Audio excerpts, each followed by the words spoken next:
Yo, what's up, man? It's your boy Rebuke All Devils, man. And we got this story coming up out of ABC, man. This is an update to that mass shooting up there in Boulder, Colorado. Let's get the details. Hey, good morning, Robin. We're learning a lot more about how this tragedy unfolded. According to a police affidavit, the horror lasted almost an entire hour, and employees and shoppers, just here to complete the basic tasks of life, were hiding in storerooms in that supermarket, in the pharmacy, as the gunman continued his rampage. Eventually, police shot him through the thigh. He surrendered. Now, he refused to cooperate with authorities, but he did ask to speak with his mother.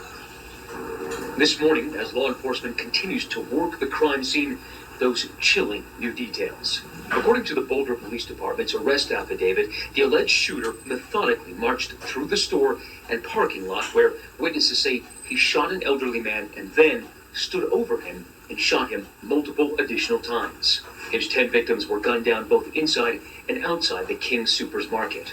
Authorities say the alleged shooter, 21-year-old Ahmed Alisa, had purchased the AR-style weapon that sowed so much carnage only a week before, and that during the rampage he wore a green tactical vest. It looks like we have an active shooter. Dean Schiller came to shop for groceries, but in an hours-long live stream, he would end up bearing witness. Someone's down right here. Something just happened here, guys. Look, there's people lying in the street, guys. He went in the store. Oh my God. Guys, we got people down inside King Supers. There's a shooter, active shooter, get away! Alisa, seen here being led away in handcuffs, was arrested following a shootout with police inside the store. Bleeding from a leg wound, he was whisked away in an ambulance. Police say he would not answer questions, but did ask for his mother. As panicked survivors ran from the shooter, Officer Eric Talley raced towards him. He was shot in the head and died at the scene. On Tuesday, Boulder's police chief choking back tears. This wasn't just about your work today, that this was personally very difficult for you. This officer had 7 children, ages 5 to 18.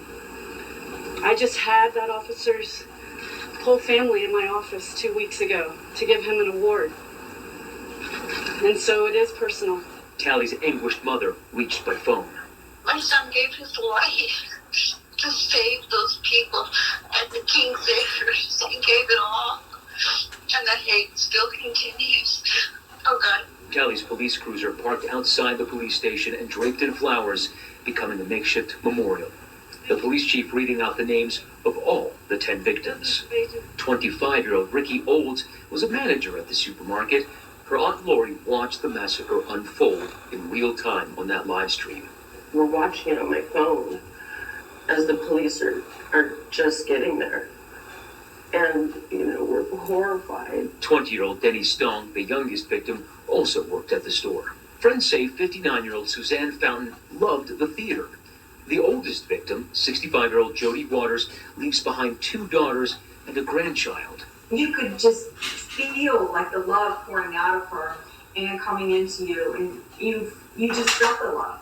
This, as a community mourns and the memorial for the victims grows. The somber notes of a cello, that trio of girls embracing and weeping. The Boulder Strong sign slung across this fence, and a moment of silence at the Colorado Rockies game in Arizona. And Denver Nuggets coach Malone playing an emotional tribute to the 10 victims before the game in Orlando. Police officer Eric Talley, who father of 7 kids. We keep all of them in our thoughts and prayers.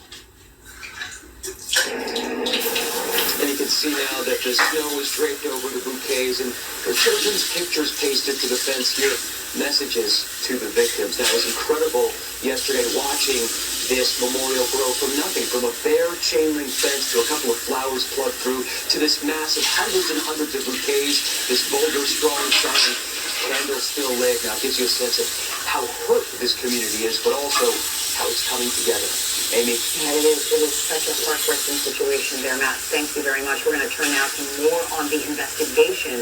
Let's go to our Chief Justice correspondent, Pierre Thomas in Washington. And Pierre, as we mentioned, authorities say the suspect purchased a gun just 1 week or so before the massacre. Amy, good morning. The more we learn about that suspect, it's raising questions about whether this young man should have had access to any gun. A week ago Tuesday, investigators say Ahmed Alyssa legally purchased a Ruger AR-556, a pistol that looks remarkably like a small assault-style rifle that can accommodate a 30-round magazine. That purchase came despite the fact that some family members were concerned about his mental health. His brother telling the Daily Beast that Alyssa was paranoid. And a family member also allegedly told police that within days of that purchase, Alyssa was found playing with a machine gun in his home. ABC News has learned law enforcement officials are investigating whether Alyssa suffered from mental health issues. But this morning, the exact motive for the murder spree he's suspected of committing that left 10 people dead remains unclear. It would be premature for us to draw any conclusions at this point in time. Former classmates suggesting Alyssa may have been a ticking time bomb. Some telling the Denver Post that while Alyssa was often present, he had a hair-trigger angry temper and once threatened to kill his peers. Police say he did not have a lengthy record, but investigators did point out that he was convicted in 2018 for misdemeanor assault, accused of repeatedly punching a fellow high school student in the face. This morning, authorities are searching through social media posts and assessing whether some are authentic, including the one posting on a Facebook page, where someone identified as Alyssa claims he was mistreated because he was a Muslim and complained that he was being hacked. Ironically, a judge recently overturned a Boulder City Council law banning assault weapons, saying that state and federal gun laws superseded.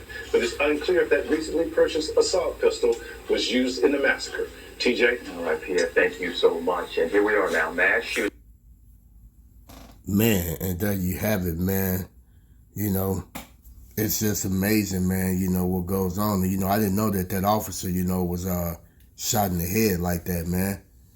That is just wild. You know, you running in to save someone and, man, you get shot in the head.